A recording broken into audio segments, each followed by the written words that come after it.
Good morning and welcome. My name is Dr. Jared Leon, and this is my Bliss Headache Seminar.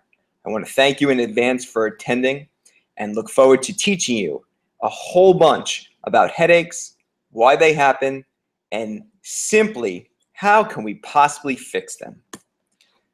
In this workshop, I will be discussing the causes of headaches and migraines and alternative methods to deal with this debilitating condition. First thing we're going to start with is, what is a headache? So many of my patients have headaches on a consistent level, and this is always the number one thing. Is the question I asked is, what is a headache? A headache is a pain in the head, in the scalp, or in the neck. In the US, more than 37 million people suffer from migraines. Some studies estimate that 13% of adults in the US have migraines, and 2 to 3 million migraine sufferers are chronic. Chronic would simply mean a repeating kind of headache or a repeating migraine throughout neither the weeks, the months, or at the end of a year, you're like, yeah, I pretty much get headaches or migraines consistently. The reason for this talk is to say this is not fair. This is something that is manageable, and we can stop this. We can allow you, and I'm going to teach you some tricks to stop this crazy phenomena that seems to be plaguing society. The ache and the headache does not come from the brain, which is true. Your brain actually cannot feel sensation. So what puts the ache in your headache are veins and arteries inside the brain and the skull. There are membranes that wrap around the brain and certain nerves in the head called cranial nerves. When these are pulled, stretched, compressed, irritated, inflamed, or infected, headaches often result.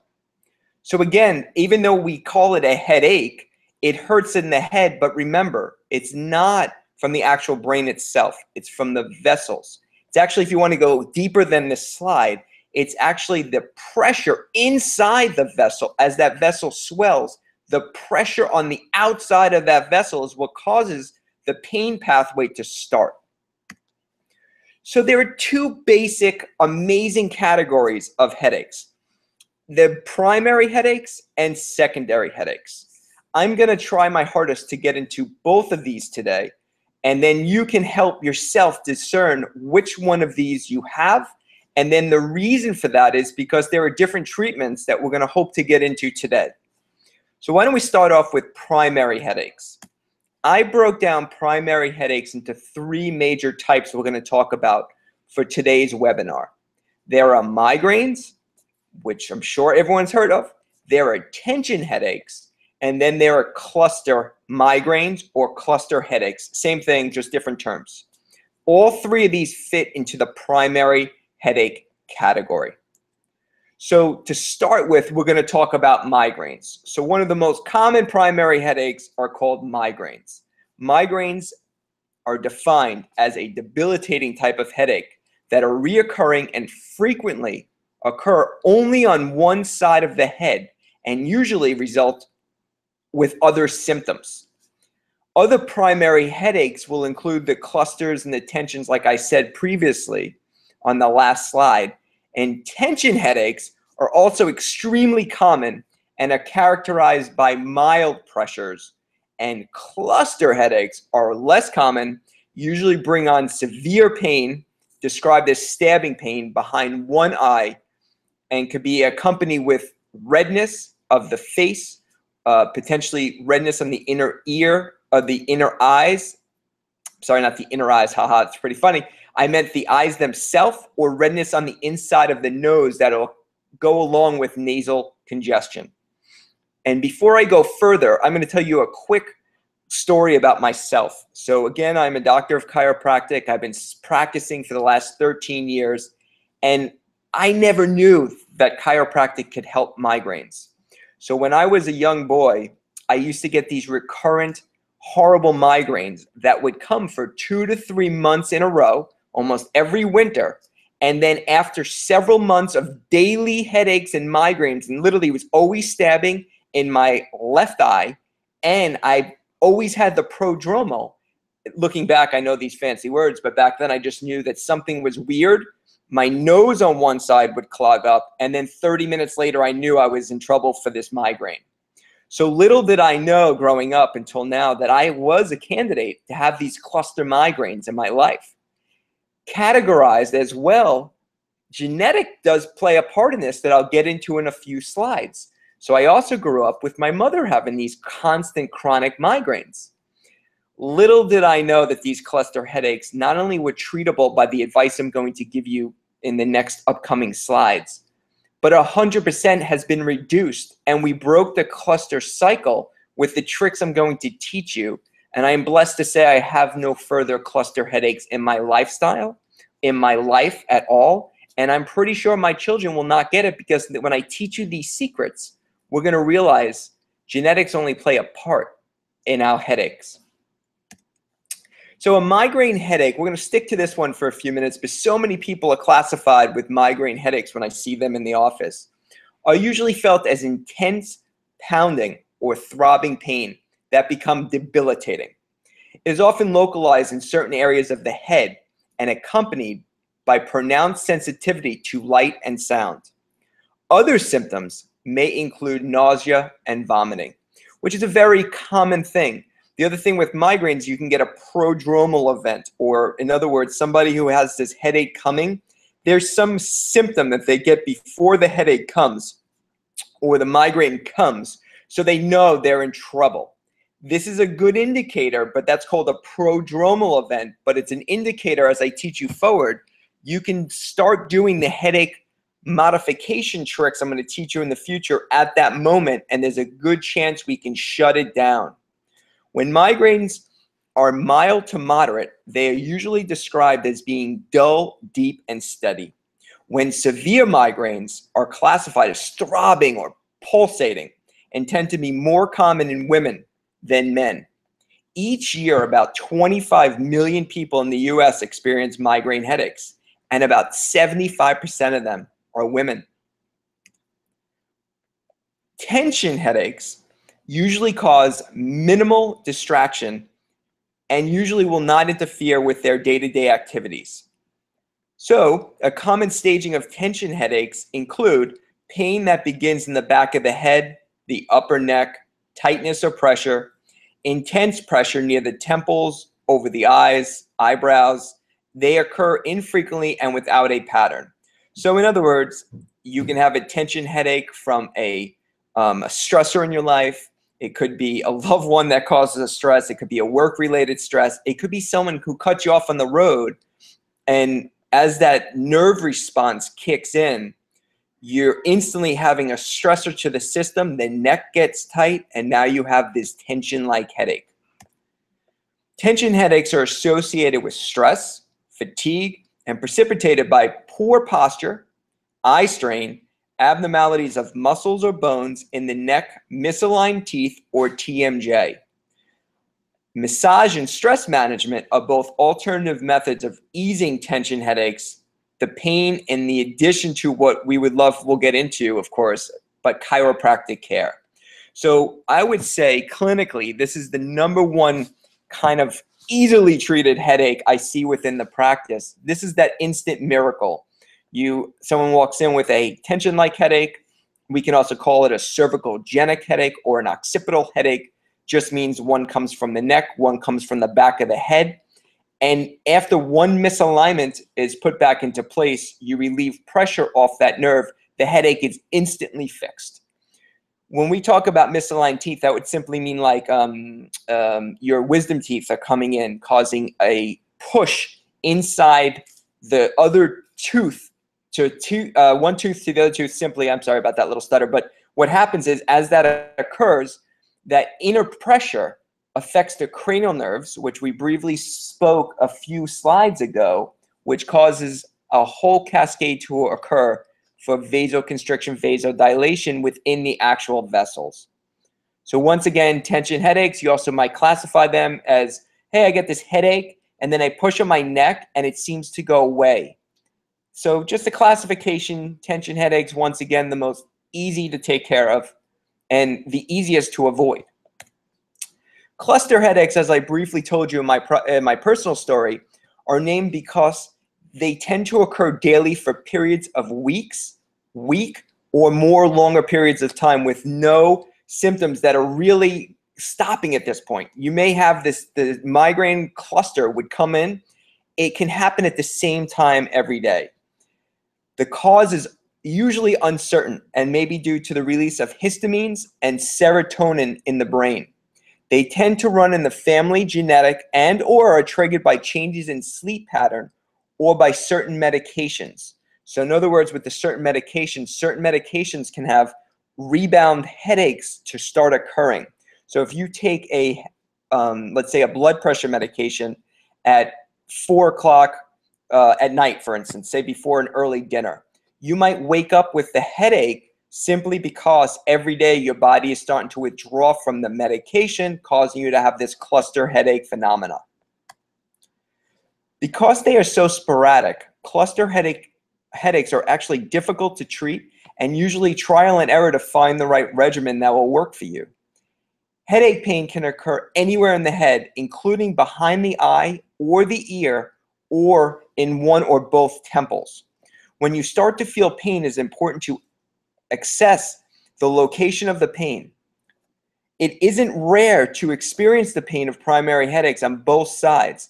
However, more often than not, migraine and cluster headaches are unilateral. That simply means you're going to feel it on one side of the head.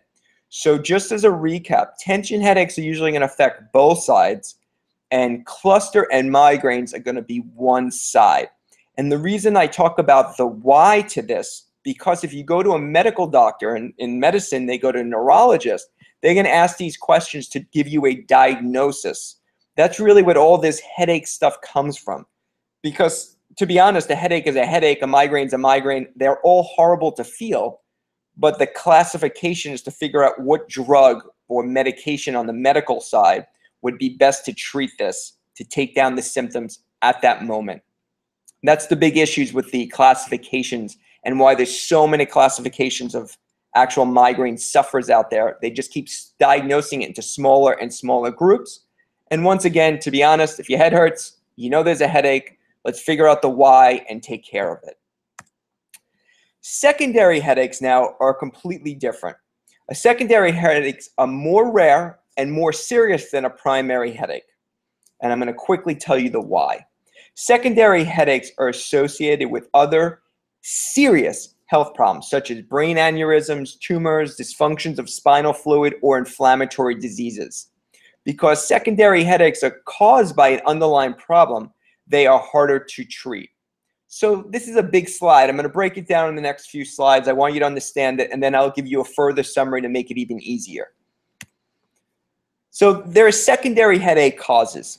They're split into 8 categories. The first one we're going to talk about is simply head and neck trauma. So that would be injuries to the head, concussions, whiplash. It could be from a soccer game. It could be a rugby star. I've seen this, of course, time and time again. Tons of football injuries within the practice to the head. It could be an ice skating injury, a snowboard injury, something that occurred that you really hit the head. So in other words, the concussion causes the brain to swell, and that slight damage that's caused right there gives a secondary phenomena of the headache.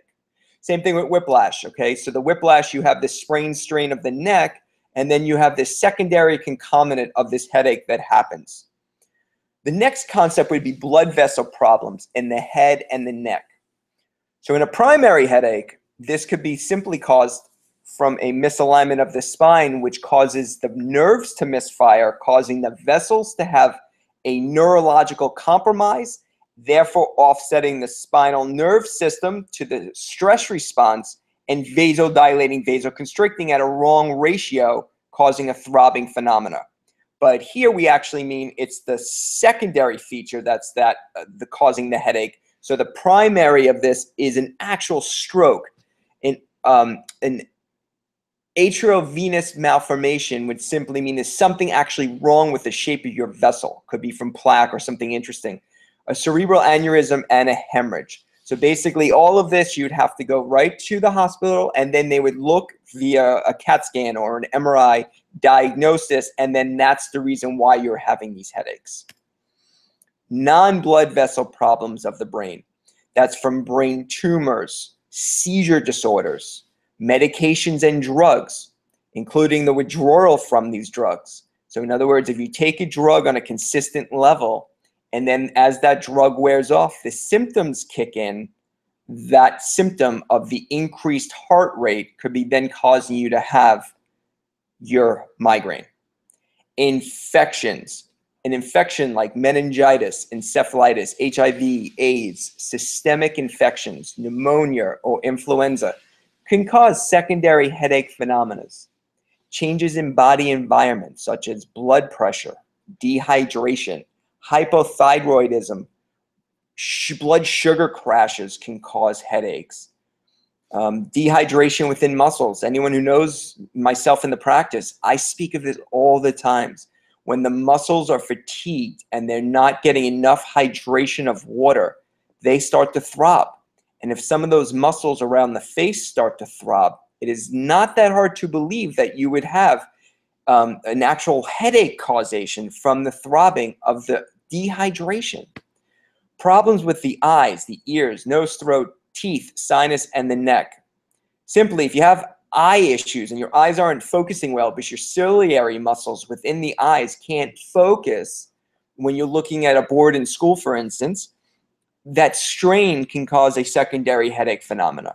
And psychiatric disorders can definitely cause secondary headache phenomena. And that simply means, we'll call it a simple one, if you always think something's wrong with you and you speak of these symptoms on a consistent level, you can get a secondary headache from you telling 50 people every single day that you get headaches every day. So these are some of the secondary headache causes. In summary, head and neck trauma, blood vessel problems, non-blood vessel problems in the brain, medication and drug use, infections, changes in body environment, problems with the eyes, the ears, nose, throat, teeth, and sinus, and the neck, and psychiatric disorders. So, of course, I'm coming from you as a chiropractor. So how can chiropractic help my headache? I hear this is one of the major things I see and hear every day, or I have to explain. So spinal adjustments are going to be the key to relieving the misaligned vertebrae within your neck or spine, but we're going to say neck in relation to your head, therefore reducing the nerve pressure that was caused from that misalignment, thereby allowing the proper neurological flow of energy from brain through the spinal cord out through that spinal nerve. That spinal nerve will come back around and speak to my cranial vessels and open them up so I don't have a throbbing phenomena. That would be a very, not that basic, but kind of basic way how chiropractic adjustment can help. If you had a tension headache and simply you have a bone at a place which is causing a consistent nociceptive windup, or a pain path that my neck always hurts, causing my muscles to be stiff, well, that's a very easy way to have a tension headache build up. You get a loving, gentle chiropractic adjustment that frees that up, instantaneously allowing you to move your neck. Once you can start moving your neck right and left, up and down at a better level, pain starts to naturally go away. The headache phenomena starts to go away.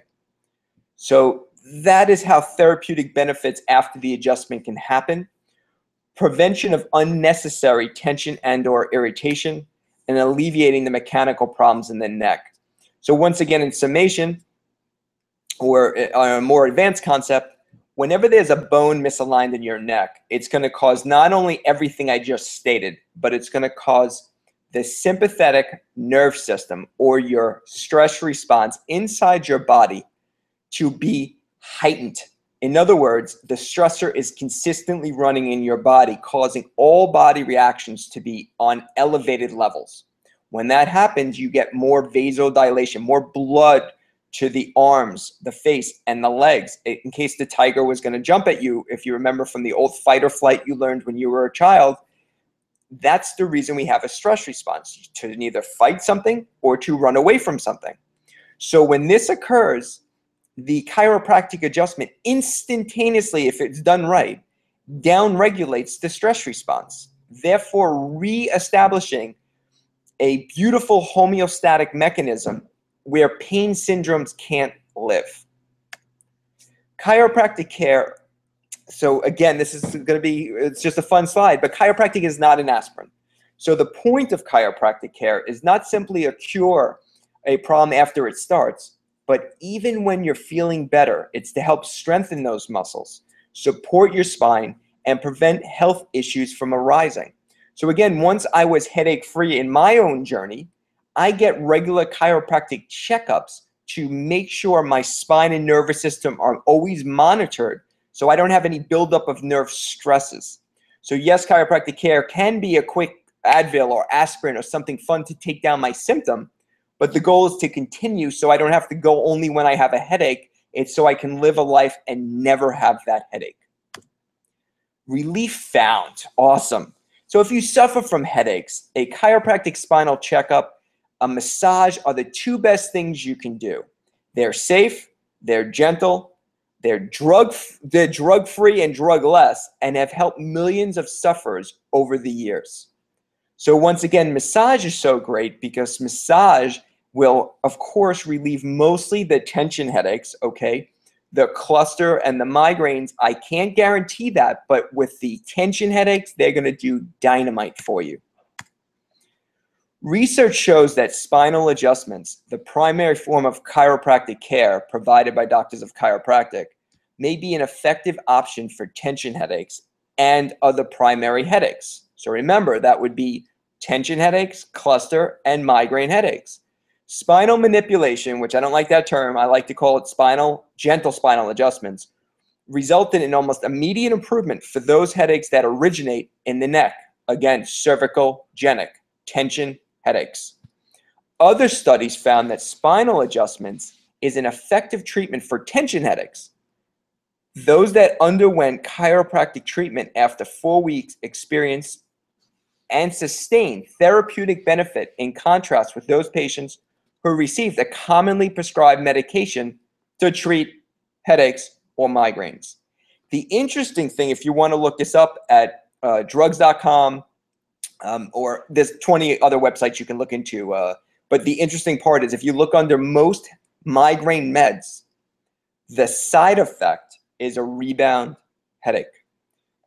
Interesting. So that's why most patients are wiped out, especially when they take higher level migraine drugs, because they add in a barbiturate, so it'll kind of slow you down. So when the migraine's finally gone, you're so tired it almost forces you to sleep so you don't get another rebound attack.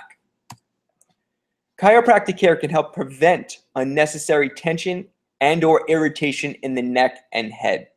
So your chiropractic can determine whether the headache may be caused and or aggravated by misaligned vertebrae in your spine, a condition known as a subluxation, which may be creating undue nerve interference. So again, I briefly touched on this. When a bone is out of place, it prevents an improper signal, or let me say it even cleaner. When you have a subluxation, it means a bone is misaligned from the one above and the one below it, which then causes a gap phenomena of swelling that's going to occur to the spinal nerve. When that inflammatory response hits that nerve, that little bit of pressure dampens the right amount of neurological energy to the target area. So in relationship to a cranial nerve that controls all aspects of the face, really, the eyes, the ears, the scalp, which are the three most common places people have these headaches and migraines, it's preventing the normal blood flow. So once the adjustment is given and this word called subluxation is gone, then you have the highest probability of instantaneously fixing this methodology and causation. Other alternatives to getting rid of headaches.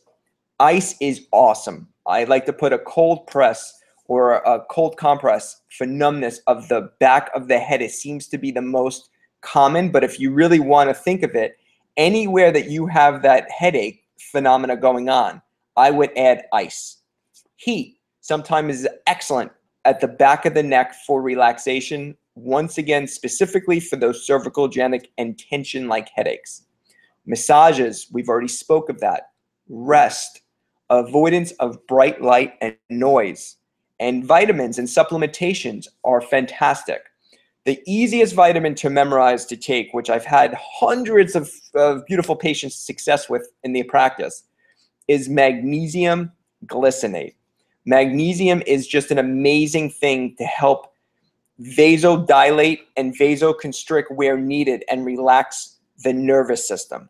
So if you're vasoconstricted, it'll help you vasodilate. If you're vasodilated too much, it'll help vasoconstrict. In other words, bringing your vessels back to normal.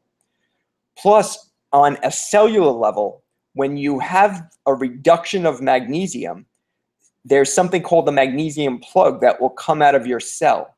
When that falls away from the reduction in your lifestyle, calcium rushes inside the cell, which causes spontaneity of muscles and a whole host of inflammatory soup of information that's going to start triggering your nervous system to keep having an inflammatory response. And then that inflammatory response is going to affect the vessels, causing them to inflame, causing you to have that headache phenomena all again. So once again, magnesium glycinate, the key. Then you could take some natural anti-inflammatory vitamins like turmeric, curcumin, fantastic. Fish oil, fantastic to reduce this. So here are some of my prevention tips that I've seen work on literally almost thousands of patients within the practice. Regular spinal checkups by your chiropractor. So again, we want prevention here, not just an aspirin to be used or to be taken and go to a chiropractor and take care of it. I want you to feel amazing all the time. Clean eating and vitamins, as we just discussed. Clean eating to me simply would be mostly whole foods. It should be mostly live food if you can. Shopping on the periphery. I've spoken this in other talks I've given. So if you have any questions, please email me or contact me through the website information you're going to get in the next slide. Avoid eating headache triggering foods such as MSG. And remember, there's like 50 names for MSG. Look, you can Google that. It's crazy. Food colorings, nitrates from cold cuts, highly processed foods, sodas, liquor. How many times do you ever in your past, I drank something and got a headache? I drank a glass of wine, got a migraine. These are just basic things to avoid. But again, if you know something in your life after you have a headache journal is created is causing it, stop eating it. Regular exercise will stimulate your brain extremely healthy. It's dynamite. Today, again, I've done this in other talks. We can do a 12-hour class on the benefits of exercise. But just regular exercise will help you prevent headaches and migraines. Regular sleeping patterns. Simply, uninterrupted 6 to 8 hours of sleeping. I would love for you to go to sleep at the same time and wake up the same time every day. Daily meditations for stress relief. A great thing to get into for prevention is every morning, before you get out of bed, do 10 deep calming breaths. And then every night before you go to bed, take 10 deep calming breaths. If at any moment you feel throughout your day you're getting a headache, I would inspire and take normal, high level, or for you it might be abnormal, but normal, deep, calming, cleansing breaths. Very good to help oxygenate your system. The more oxygen that goes in, hydrate, you might reduce the headache instantaneously and stop it before it gets out of control. I want to thank you for your time, and I wish you a headache-free life filled with optimal health. Please feel free to check us out at our website, which is leonchiropractic.com. Please follow us on Facebook for upcoming events. And if you would like to schedule a spinal checkup, please give us a call, 631-689-1000. I would love to check you. And if you just mention that you listened to this via YouTube, because you signed up for my webinar, I will offer you a courtesy. That's right, completely free, no strings attached, spinal checkup to see if we can work as a team and figure out the why of why you have headaches and just why. The simple question is the why, but the real answer is You don't have to live this way. Remember, I was a young boy and I suffered from migraines until I was 23, and chiropractic found me. I just turned 40 and I've had almost that many years of migraine free. I look forward to meeting you. And once again, I thank you for your time. Have a wonderful morning and thank you.